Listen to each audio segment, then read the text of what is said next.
Put your arm around the person next to you, and we join in singing Shalom Aleichem. When times are hard, many people turn to their faith for strength and comfort. But in the wake of the recession and the loss of about half of Arizona's funding for mental health services over the past 5 years, some of Tucson's faith communities started to see people coming in for a different reason, says Karen McDonald, Faith Community Engagement Manager for Tucson's Interfaith Community Services. And we'll give it to the congregations. I think both the congregations and ICS, Interfaith Community Services, are seeing more folks calling us for assistance, to know what the resources are, where can they turn.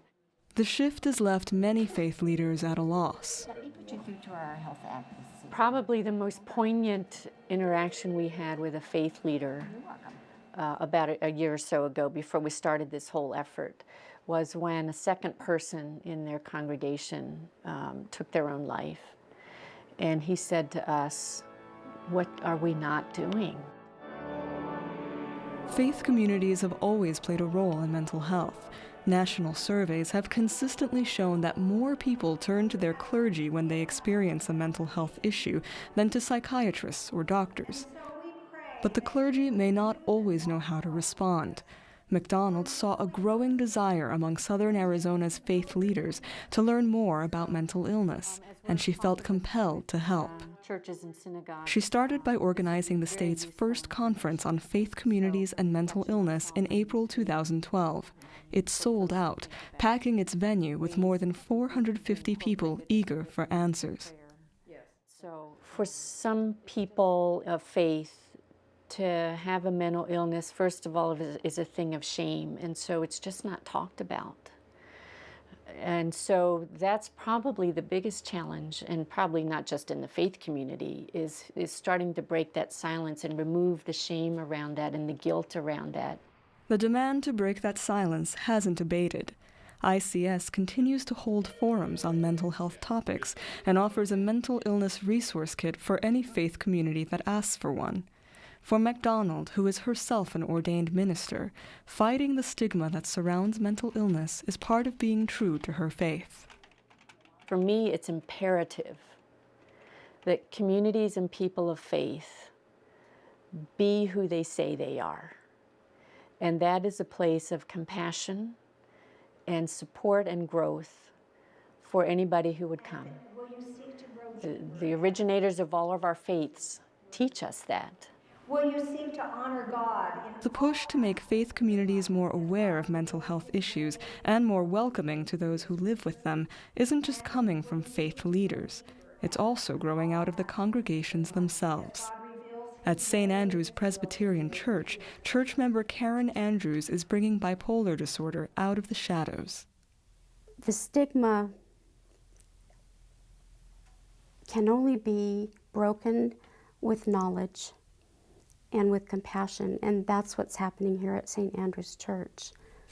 Andrews has struggled with bipolar disorder from early childhood on. For decades, she kept it under wraps, managing her mood swings on her own while working as a nurse and raising a family, she says. But one day, I went to work and I couldn't stop crying. I had no idea what was happening. It just hit me like that. And so I left work, went to my doctor, and he immediately phoned a psychiatrist. So I went there, and he immediately put me in the hospital. And I was in there for a month. And they said, "Well, we know what's wrong with you." And that was a great relief for me. With a diagnosis, Andrews was finally able to get treatment and find stability. Now she wanted to share what she'd learned with others. She sought a home for the support group she envisioned, one that would actually teach the coping skills that had helped her make peace with her bipolar disorder. That was when she found St. Andrew's. I didn't know it until just recently. One Sunday, we were getting ready to walk out after service, and Pastor Carla Williams was out in the narthex greeting people, and she saw us, came up to us, and just started talking with us. And she was interested in knowing, about our previous church experiences. And I had just mentioned that I had pretty recently done a support group for people who had bipolar disorder. And her eyes got big, and she said, "Really?" And she began to tell me about the caring ministry that they have here at St. Andrews, and that one of their concerns here is finding a way to reach out to those who have mental illness. And so it was a very, serendipity moment, if you can call it that. It was a God thing.